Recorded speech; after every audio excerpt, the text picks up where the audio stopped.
नमस्कार। आप सबके YouTube चैनल पर बहुत बहुत स्वागत है। आज प्रस्तुत है भजन राम चली गई बनमा कैकेयी तोहरे करनवा।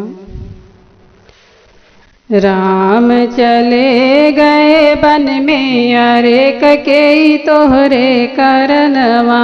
राम चले गए बनवा हरे कैकेयी तोहरे करनवा।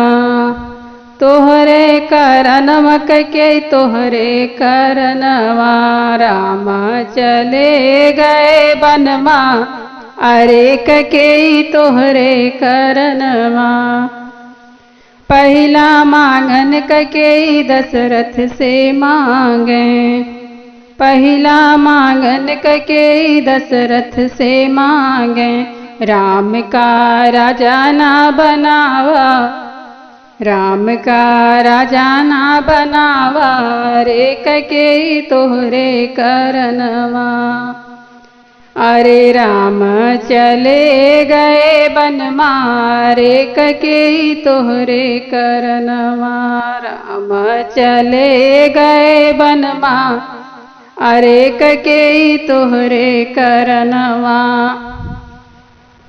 तोहरे करनवा कैकेयी तोहरे करनवा। राम चले गए बनमा रे कैकेयी तोहरे करनवा। दूसरा मांगन कैकेयी दशरथ से मांगे। दूसरा मांगन कैकेयी दशरथ से मांगे। अरे भरत का अयोध्या का राजा। अरे भरत का अयोध्या का राजा रे कैकेयी तोहरे करनवा। राम चले गए बनमा रे कैकेयी तोहरे करनवा।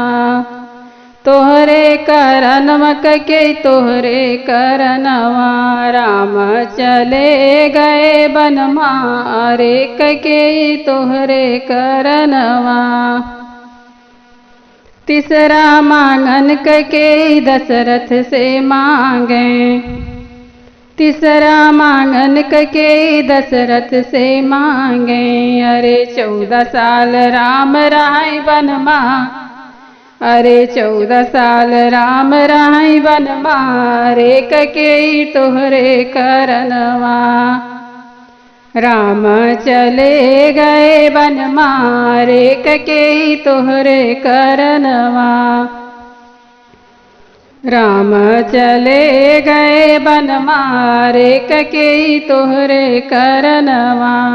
तोहरे करनवा कैकेयी तोहरे करनवा। राम चले गए लक्ष्मण चले गए। राम चले गए लक्ष्मण चले गए। संग में सीता रनिया रे कैकेयी तोहरे करनवा। संग में सीता रनिया रे कैकेयी तोहरे करनवा। राम चले गए बनमा रे कैकेयी तोहरे करनवा। दशरथ कै निकलई परनवा रे कैकेयी तोहरे करनवा।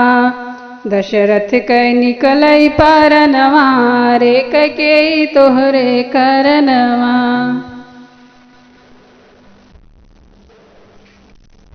भरत शत्रुघ्न ननिहाल गए हैं। भरत शत्रुघ्न ननिहाल गए हैं। अरे पूछई आपन राम यस भैया रे कैकेयी तोहरे करनवा। पूछई राम जैसन भैया रे कैकेयी तोहरे करनवा। कहाँ गए राम भैया रे कैकेयी तोहरे करनवा। दशरथ कै निकलई परनवा रे कैकेयी तोहरे करनवा। 14 साल राम बन में गुजारे। 14 साल राम बन में गुजारे। 14 साल भरत कुटिया रे कके तोहरे करनवा। 14 साल भरत कुटिया अरे कके तोहरे करनवा। राम चले गए बन मारे कके तोहरे करनवा। राम चले गए बन मारे कके तोहरे करनवा। बोलिए श्यावर रामचंद्र की जय हो।